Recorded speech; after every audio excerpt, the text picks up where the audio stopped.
안녕하세요. 반갑습니다. 이어서 5과 들어가 보도록 하겠습니다. 5과는요, 시험에서 한두 문제가 나오고 있는 시제 문제에 대해서 설명을 할 건데요. 시제 문제를 풀 때는 주어나 목적어를 보는 게 아니고 부사구, 부사절, 부사 이런 걸 본다라는 뜻인데 여기 예문을 보면서 한번 설명해 볼게요. 자, 만약에 이 문제가 The Director로 시작하는 이 문제가 수일치 문제였다고 한다면 디렉터를 보고 문제를 풀 수 있어야 되겠죠. 근데 지금은 디렉터가 단수긴 한데 단수에다가 과거 시제를 쓸 수도 있거든요. 그리고 과거형 동사를 써도 되고요. 그러니까 더 이상 수일치로는 풀 수가 없어요. 자, 그 다음에 이게 만약에 수동태, 능동태를 보는 문제라면 여기 목적어를 딱 봐주면 풀려야 되거든요. 보기 중에 뭐 BPP 있으면 없애버리고 그래서 능동태를 답으로 하는 그런 문제가 답이 되는 건데 지금은 주어나 목적어를 봐도 더 이상 풀 수가 없습니다. 그래서 이 문제는 추가적인 부분, 바로 그게 시제를 나타내는, 시간을 나타내는 부사 쪽인 거죠. 그래서 yesterday를 딱 봤더니 yesterday는 이것이 과거 시제랑 어울리는 말이구나. 그래서 approved를 답으로 하는 이런 문제 풀이법이 시제 문제 풀이법이에요. 그럼 여러분들이 공부해 주실 것은 일단 이렇게 간단하게 나오는 패턴은 시제를 결정해주는 그 부사나 부사구 그런 것들을 평상시에 좀 공부를 해줘야죠. 이 표로 제가 정리를 했습니다. yesterday가 보이면 과거나 과거 진행 시제가 답이 되고 자, 이런 거는 우리는 부사라고 하죠. 근데 3 days ago 그러면 3일 전에 last week 그러면 지난주 those days 그러면 그 당시에 in 1989 그러면 1989년도에 그런 식으로 여러 단어가 모여서 하나의 부사처럼 행동하죠. 그래서 부사구라고 하는데 그런 게 단서가 돼서 과거나 과거 진행을 고를 수가 있다. 이런 원리입니다. 별로 어렵진 않아요. 여기까지는. 자, 그런데 이제 미래나 미래 진행은요. 부사 같은 경우에는 soon이나 shortly가 더 많이 나오는 편이고요. 그 다음에 부사구 같은 경우에는 next week, in the near future, in the foreseeable future 그러면은 뭐 내다볼 수 있는 미래, 가까운 미래 그런 표현이 되고요. 그 다음에 in the coming month, coming year 이런 거는 다가올 뭐 해. 여기에 그 약간 오탈자가 있네요. 이런 건 제가 수정을 해가면서 수업을 할게요. 초판이다 보니까 약간 오탈자가 있는데 요게 이렇게 박스가 쳐져야 될 것 같아요. 자, 그래서 이제 가까운 미래라는 말이 되는 거고. 그 다음에 at the end of the month, at the end of the year 그래도 우리가 뭐 해석을 해볼 때 뭐 월말에, 연말에 이런 말인데 이게 미래적인 느낌이 있어요. 월말 하면은 뭐 지난달의 월말이라고 볼 수는 없습니까? 평서문에서 이 단어가 쓰이면 미래적인 의미를 갖게 됩니다. 그래서 여기까지는 학생들이 보통 아는 거죠. 그런데 제가 강의를 해보면 딱 여기 4 더하기 숫자 기간부터 해서 좀 어려워합니다, 학생들이. 그래도 이거는 동안에라는 뜻이 되니까 4, 5 years 그러면 5년 동안에 동안에라는 말이 들어가면 쭉 발생하는 느낌을 줘요. 그런데 이제 over, during, for, in the last나 past 써주고 숫자 기간 써주는 거 요거는 조금 모르는 친구들이 있더라고요. 이런 것도 역시 현재 완료 시제를 좋아하고요. 특히나 ever가 등장하면 대부분 현재 완료라고 생각하시면 됩니다. ever가 since랑 결합이 되면요. 원래 since 단독으로는 뭐 저게 이래로라는 뜻도 있지만 접속사일 때는 때문에라는 뜻도 있기 때문에 조금 헷갈릴 수가 있어요. 근데 ever가 들어가면 무조건 이래로라는 뜻으로만 해석이 되고요. 뒤에 이렇게 과거 연도나 혹은 과거 시점 명사 같은 게 와서 합쳐져서 뭐뭐 이래로가 되면서 현재 완료 시제를 좋아하게 되는 거죠. recently도 현재 완료 시제 좋아하고요. lately도 좋아하고 once도 뭐 현재 완료랑 쓸 수가 있습니다. 그 다음에 현재 진행 시제랑 어울리는 게 currently, presently인데 이거는 무조건 현재 진행하고만 쓰는 건 아니에요. 저거는 현재 시제랑도 쓸 수는 있습니다. 상태를 나타내는 뭐 현재 시제랑 어울리기도 하더라. 그래서 자, 여기까지는 그렇게 어렵진 않아요. 토익 시험의 시제 문제에서 전환도 패턴이라고 합니다. 어떠한 단서 하나를 딱 보고 그냥 답을 탁 골라주는 그런 패턴인 거예요. 그런데 이제 이런 부사나 부사구가 없을 때가 있습니다. 그러면 조금 더 어려워지는 거죠. As soon as the meeting started, we have begun and 이거를 have begun을 답을 한 친구들이 되게 많았어요. 왜 have begun을 답을 했는가 물어봤더니 이게 as soon as를 만약에 when이라고 생각을 해볼게요. When the meeting started 그러면 미팅이 시작됐었을 때니까 어렵지 않게 과거 시제를 답으로 한단 말이야 학생들이. 근데 as soon as가 들어가면 여기 해석을 보세요. 회의가 시작됐었자마자라고 해석을 안 하고요. 시작되자마자 우리말의 해석을 보면 그냥 시작되자마자 이런 식으로 해석이 되다 보니까 과거의 냄새가 빠져버려요. 우리말에서. 그래서 자신도 모르게 과거 시제를 답으로 안 하고 회의가 시작되자마자 뭐뭐 시작했다. 그래서 왠지 지금까지 연관성 있는 듯한 그런 느낌을 받고 현재 완료 시제를 답으로 하는데 저기서 현재 완료 시제 만약에 have begun이 답이 되려면 이게 as soon as 대신에 아까 얘기했던 since 같은 단어가 와야지만 현재 완료 시제를 저쪽에 쓸 수가 있게 되는 거죠. 그래서 이렇게 부사절을 보고 푸는 패턴이 있는데요. 과거나 과거 진행은 when, as soon as, just as 이런 단어들이 나오고 그 다음에 동사 쪽이 과거가 나올 때 과거에 그랬었을 때라는 말이니까 시제도 과거 시제가 되는 거고요. 그 다음에 방금 전에 얘기했지만 since 다음에 과거 시제가 반드시 와야 되고요. 그랬을 경우에 앞쪽에는 이제 현재 완료 시제를 쓰게 되는 요 패턴인데 중간에 있는 거 제가 설명을 안 했죠. 요거는 바로 그 아래 이어서 같은 내용이 나오기 때문에 아래를 보고 이해하는 게 더 쉽습니다. 이렇게 좀 딱 뭐 보면 뭐가 답 이렇게 풀리지 않는 패턴이 바로 시간과 조건의 부사절이라고 하는데요. 요거는 좀 헷갈리기 쉬우니까 꼭 챙겨주세요. 우리가 보통 next week라는 말이 여기 딱 있으면 이거는 미래의 시제인가 보다. 그래서 초보자일수록 학원 수업을 안 들어본 친구일수록 will visit를 답으로 해서 틀리기 쉽습니다. next week니까 will visit 할 것 같지만 when부터 next week까지를 우리는 뭐라고 부르냐면 시간과 조건의 얘 같은 경우는 시간의 부사절이라고 불러요. 시간의 부사절. 시간의 부사절이 이렇게 나오게 되면 그 안쪽 시제는 현재가 미래를 대신한다. 미래 대신에 그러니까 현재를 쓴다라는 소리예요. 이렇게. 그래서 이 부분을 현재 쓰는 것 아느냐도 시험에서 많이 물어보고 또 그랬을 때 어차피 이게 원래는 미래 시제에 써야 될 자리였기 때문에 저 부분이 미래적인 어감을 갖고 있어서 나머지 이쪽을 주절이라고 부르거든요. 주절 쪽에서는 미래 시제를 쓰게 돼 있어요. 그럼 거꾸로 아까 위에 정리됐던 거 잘 보시면 미래나 미래 진행이 답이 될 때 시간과 조건의 부사절이 단서로 나올 수 있다는 소리죠. 이 부분이 단서로 이렇게 나오게 되면 그 안쪽 시제는 현재지만 오히려 이거를 단서로 잡아서 풀어야 되는 시제 문제는 미래 시제를 답으로 하면 되겠다. 그런 원리가 되는 겁니다. 이게 조금 헷갈리는데 뭐 잘 내 이야기를 들어보면 이해가 됐을 거고요. 제가 보충 설명 조금만 해보자면 저런 이제 시간과 조건의 부사절 접속사라는 게 좀 있어요. 그래서 요거는 제가 메모장에다 한번 적어보면 뭐 when 말고도 잘 나오는 거 when 말고도 뭐 before라던가 after 있겠고요. as soon as 그 다음에 뭐 그 정도 시험에 잘 나오는 것만 조건은 이제 if가 있고 그 다음에 once 있고요.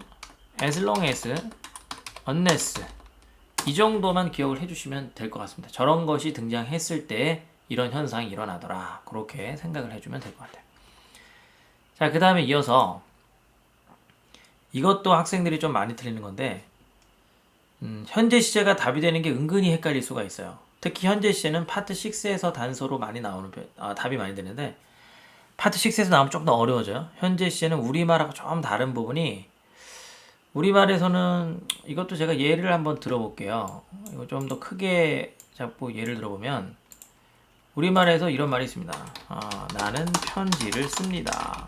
그랬을 때 편지를 씁니다 부분이 현재잖아요. 그래서 영어로 적어봐라 그러니까 예를 들면 I write to you 쓸 거냐 I am writing to you 쓸 거냐 이렇게 나오면 저기 현재를 썼다고 해서 똑같이 현재 시제를 써주는 친구가 있어요. 여기 현재니까 씁니다 현재니까 그럼 write도 현재겠구나. 그렇게 write 부분 현재로 쓰게 되면 이거는 꼭 맞지 않는 경우가 생길 수 있어요. 이 사람이 편지를 쓰는데 제품을 받았는데 뭐 불량품이 온 거야. 그래서 불량품에 대해서 보고를 하려고 편지를 씁니다. 이런 식으로 가려면 그럼 지금 이 순간에 한 번만 쓰는 거죠. 그랬을 때는 I am writing to you 그러면서 현재 진행 시를 써야 된단 말이야. 영어의 현재 시제는 반복적이고 습관적이거나 일반적인 사실에 쓰는 거기 때문에 얘가 한 번만 쓰는 게 아니고 오늘도 쓰고 내일도 쓰고 모레도 쓰고 이렇게 현재 시제를 쓰려면 계속 반복적으로 무슨 편지를 썼을 경우에나 그런 말을 쓸 수 있는 거죠. 그래서 뭐 예를 들면 남친이 군대가 있는데 나는 군대가 있는 남친한테 편지를 매주 씁니다.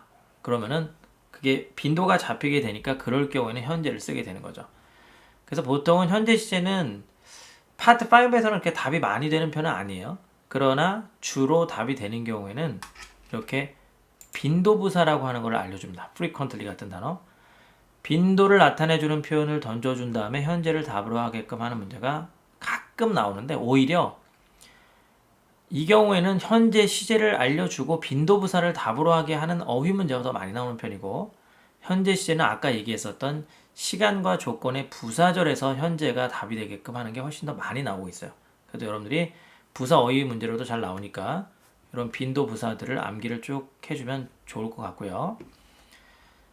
자, 이어서 이제 현재 진행 시제에 대해서 이제 보면은 현재 진행 시제라는 것은 아까도 얘기했지만 지금 이 순간 한 번 일어나는 일에 쓴다고 했죠? 지금 내가 뭐 강의를 하고 있는 중이다, 밥을 먹고 있는 중이다 이렇게. 그런데 이게 기습적으로 어려운 문제 탁 나올 때는 예정된 미래를 나타낼 때가 있습니다. next week 이런 걸 딱 던져준 다음에 이렇게 미래 시점 같은 게 있게 되면 현재 진행을 써도 괜찮은 상황이 되거든요. 그럴 경우는 이게 실제적으로는 무슨 뜻이냐면 다음 주에 설명회를 열 예정이 잡혀져 있다라는 뜻이에요. 미리 그러니까 이 말하는 시점보다 미리 결정된 일을 나타내는 거죠. 말하는 순간에 딱 의지를 갖고 하는 게 이제 미래 시제입니다. 혹은 미래 계획도 나타낼 수 있지만 그래서 제가 이것도 뭐 학생들한테 이제 시제 부분을 좀 약간 이런 너무 결론만 얘기하면 딱딱하고요. 잘 이해도 안 되기 때문에 바로 예문으로 알려주기도 해요. 제가 이것도 한번 보충 설명해 볼게요. 예를 들자면 우리 어린 시절에 막 이제 뭐 형하고 이렇게 동생하고 싸우고 막 그렇습니다. 저는 형이 있는데 형이 제 옷을 입고 나가요. 나한테 허락도 안 받고 나이 차이 얼마 안 나니까 옷이 사이즈가 비슷했거든요. 그래서 가서 이제 어디 가서 막 떡볶이 국물 같은 걸 묻혀온 거야. 근데 너무 짜증이 나서 형한테 뭐라고 하냐면 I'll kill you라고 얘기하죠. 죽여버릴 거야 이렇게. 근데 I'll kill you 그죠? I'll kill you. 이렇게 미래 시제로 얘기했을 때와 I am killing you라고 얘기했을 때와 I will be killing you 이렇게 얘기했을 때 여러분들은 뭐 별 의미 차이를 못 느낄 겁니다. 오히려 두 번째 것은 지금 이 순간 죽이고 있는 중이다 이렇게 생각하겠죠. 근데 첫 번째 거는 미래의 계획을 나타낼 수도 있지만 말하는 순간에 의지를 나타낼 수가 있어요. 의지. 그래서 내가 너를 죽일 거야 그러면은 내가 형을 그 순간에 죽이고 싶은 마음은 있어도 진짜 죽일 계획이 있는 건 아니겠죠. 말하는 순간에 이렇게 어떤 의지를 얘기하는 표현인데 근데 I am killing you라든가 I'll be killing you는 보통 이렇게만 쓰지 않고요. 미래 시점이 정확히 붙어요. 뭐 next week 다음 주에 죽일 거야. 잔인한데? 그 다음에 요것도 next week 이런 게 붙게 되면 이게 실제적인 뜻은 이미 말하기 전부터 그런 계획이 잡혀 있기 때문에 그래서 I am scheduled 일정이 그렇게 잡혀져 있다. scheduled to kill you next week 이런 개념이 되는 거죠. 그래서 이런 애들은 우리 미래 상당 어구라고 부릅니다. 실제적으로 미래 시제 조동사는 여러분들은 will만 생각하는데 will뿐만 아니라 다른 조동사들도 일단은 미래적인 느낌이 있고요. 여기 정리해놨지만 뭐 can이라던가 may나 should, must, would, could, might, have to도 조동사 자체가 미래적인 어감이 있어요. 그 다음 우리 명령문이라고 하죠. 그저 뭐뭐 하시면 됩니다 라는 이런 just나 simply 계열이나 뭐뭐 하십시오 라고 이렇게 please 동사 원형 가는 이런 명령 제한문에서도 이미 미래적인 어감을 있다고 보는 거예요. 그 다음에 이제 예정을 나타내는 표현들이 있어요. 이런 것도 미래적인 어감이 있어서 이렇게 미래적인 어감이 있는 표현은 어떤 식으로 장난을 많이 치냐면 보기 중에 수동태 보기로 이제 뭐 하나가 들어갑니다. 수동태로 예를 들면 이것도 이런 식으로 가는 거예요. 뭐 보기 중에 하나는 will attend라고 딱 나와요. 그리고 뒤에 next week가 딱 나옵니다. 이렇게 좀 가다가 next week. 그럼 우리는 이걸 딱 보자마자 이거 어렵지 않게 will attend 있는 거 보니까 그러면 next week가 딱 어울려서 will attend가 답인가 보다. 근데 오답 보기에 예를 들면 뭐 is being attended가 있다고 한번 해봅시다.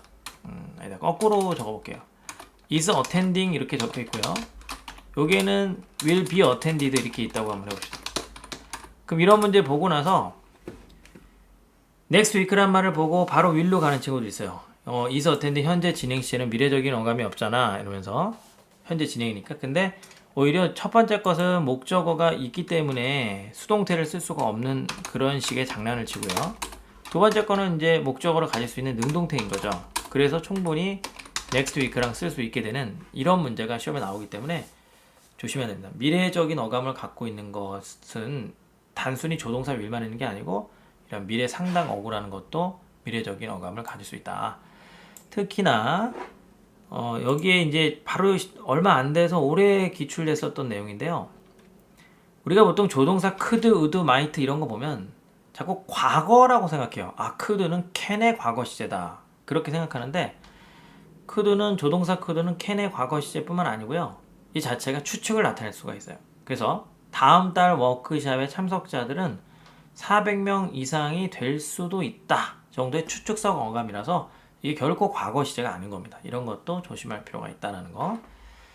자, 그 다음에 뭐뭐 이래로라는 뜻을 갖고 있는 since. 요거는 정말 초보자들이 실수라기보다는 잘 몰라서 많이 틀리는 건데 빨간 줄 쳐볼게요.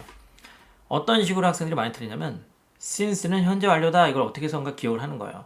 그래서 since 다음에 현재 완료 시제를 답으로 툭 해버리는데 since 다음에 현재 완료는 그 앞쪽에 있다는 소리야. 앞쪽에. 여기에 현재 완료가 있어야지. 이 뒤쪽에 현재 완료가 있어서는 틀리는 겁니다. 그래서 조심할 필요가 있고요. 자, 이거는 정말 이거는 빨간 줄을 그래서 두 종류로 치는데요. 정말 중요할 때는 내가 이렇게 빨간 줄 이렇게 쳐야 돼. 이거 너무 유명한 거예요. 이거는 제가 앞자만 따서 뭐라고 부르냐면 요번 주의 명제라고 불러요. 요번 주의 명제. 그래서 요구, 주장, 의무, 명령, 제안의 줄임말로 이 문제 딱 보자마자 secretary가 단수구나. 그래서 단수 동사를 고르거나 혹은 뭐 주변에 어디 과거 시점이나 이런 게 있나? 그러면서 막 과거 시제 이런 걸 막 따져가면서 시제로 푸는 친구들이 있는데 이 문제는 그것과 아무 상관이 없는 문제입니다. 그냥 앞에 has asked라는 이 동사가 요구하다, 요청하다의 계열이고요. 그런 계열의 표현들이 딱 이렇게 등장하죠. 뭐 이런 요구, 주장, 의무, 명령, 제안을 나타내는 동사나 형용사나 명사 그런 것들이 딱 등장했을 때는 이어서 동사 원형이 와야 되는데 should가 생략되기 때문에 일어나는 현상이에요. 이거는 이제 뭐 한번 들어본 친구도 있고 처음 듣는 친구도 있겠고 그렇지만 처음 들어봤던 한번 들어봤던 상관없이 문제 안에 섞여져 있으면 자기도 모르게 기억을 못하는 유명한 내용입니다. 그래서 꼭 기억을 해주시면 되고 여기서 뭐 중요한 단어들은 다 일반적으로 잘 나오는 거 적어놨고요. 제가 하나만 더 한번 추가를 해볼게요. 하나만 더. natural이라는 단어가 있습니다. natural이라는 것은 당연한이라는 뜻이 있어요. 근데 이제 내추럴 왜 추가했냐면 보통 자연적인 이런 거 생각하잖아요. 그러면서 그냥 툭 하고 전혀 이 뜻을 생각 못하고 틀릴 수 있는데 당연하다는 건 아무래도 반드시 그래야 된다는 뜻이 되는 거니까 답이 될 수 있는 거고 그 다음에 이 mandatory라는 단어는 한 친구가 정말 이 단어가 안 외워집니다 라는 얘기를 저한테 해서 혹시 이 단어 쉽게 외우는 방법을 아는 사람 없겠습니까? 그랬더니 한 학생이 뭐 남자들은 man, 다리 남자들은 다리에 의무적으로 털이 난다 뭐 이런 식으로 암기를 하면 된다라고 하더라고요. 그래서 mandatory 근데 발음 자체는 mandatory지만 좀 유사해서 뭐 이렇게 연상해서 외우는 그런 방법. 자 그럼 한 문제 연습 삼아서 한번 풀어볼게요. 지금 보면 일단은 보기를 먼저 항상 보자고 했죠. 똑같습니다. 계속 지금 똑같은 패턴 얘기하고 있는데 이렇게 보기를 표시를 한번 해볼게요. 봤더니 일단은 다 정동사들이죠. 그럼 이거는 동사 자리는 일단 맞구나. 그거부터 볼 필요는 없겠구나. 그럼 두 번째로 주어가 뭔가에 따라서 단수 복수가 결정되는데 지금 보면 다 have, are, were 해서 다 복수란 말이에요. 그럼 이것도 더 이상 볼 필요가 없죠? 그래서 바로 수동태냐 능동태냐부터 먼저 확인을 해주는데 봤더니 목적어가 없어요 지금. 그래서 일단은 수동태인 B번 아니면 D번 중에서 고르는 게 좋겠죠. 그럼 마지막으로 더 이상 안 풀리니까 이제 시제라는 걸 봐주는데 시제는 주어나 목적어 쪽을 보는 게 아니고 시간을 나타내는 부사구 쪽을 본다라고 얘기했으니까 딱 이쪽이 시간을 나타내는 부사구가 된 거예요. Since last November 보이면 현재 완료 시제를 답을 해야 되겠죠. 그래서 최종적으로 그러면 이것은 현재 완료 시제 B번이 답이 되는구나. 이렇게 볼 수 있게 되는 겁니다. 아직까지는 우리가 지금 강의 계속 들어보시면 제가 해석을 전혀 안 하고 풀고 있어요. 실제 시험은 품사 자리와 정동사, 수태, 시제까지는 해석을 거의 안 해도 되는 그런 문제가 대부분 나오는 편입니다. 하나 더 연습을 한번 해보도록 하겠습니다. 자, 여기 딱 봤더니 똑같아요. 이것도 지금 보기를 보면 다 동사들로 사용될 수 있기 때문에 일단 동사 자리라고 봤을 때 그러면 이제 두 번째로 단수 복수를 봐야죠. 봤더니 the goose가 복수인데 다 복수랑 쓸 수가 있어요. 그래서 이제 그러면 이제 수동태, 능동태 시제를 보기 전에 일단 수동태, 능동태를 봐야 되는데 straight는 부사입니다, 부사. 그래서 이거는 일단은 괄호치고 빼내주고 to the buyer 전면구죠. 괄호치고 빼내줍니다. 그럼 목적어가 없으니까 일단은 수동태로 시작을 해야 되겠죠. 그래서 보기 중에 수동태가 B번이 있고 일단 be worshipped 그 다음에 will be shipped라는 D번이 딱 있네요. 그래서 B하고 D 중에서 고르는 문제가 됐는데 근데 지금 딱 봤더니 once 다음에 it is confirmed 이렇게 나가고 있어요. 여러분들이 이게 기억이 나셔야 되는데 once 같은 단어를 우리는 시간과 조건, 특히 조건의 부사절 접속사라고 해서 once it is confirmed는 현재 시제를 썼지만 그래도 미래적인 어감이 있고 그럼 반대편을 주절이라고 하거든요. 주절 쪽에는 똑같이 미래를 써주게 되는 거죠. 미래적인 어감을 받아서 미래를 쓰게 되는 겁니다. 그래서 정답은 D번인데 이거는 뭐 확인 차원에서 한번 해석을 한번 해보면 상품이 발송될 것이다. 직접 바이어에게 일단 확인이 되면 그 사람이 지불을 전액했다라는 것이 확인이 된다면 이렇게 연결이 돼서 미래 시제 수동태를 답으로 할 수 있는 이런 문제가 되는 겁니다. 자, 이번 강좌까지도 그렇게 어렵진 않았지만 여러분들이 조금 어려운 내용이 있다면 언제든지 댓글로 질문 많이 남겨주시고요. 다음 강좌에서 보도록 하겠습니다. 감사합니다. 안녕.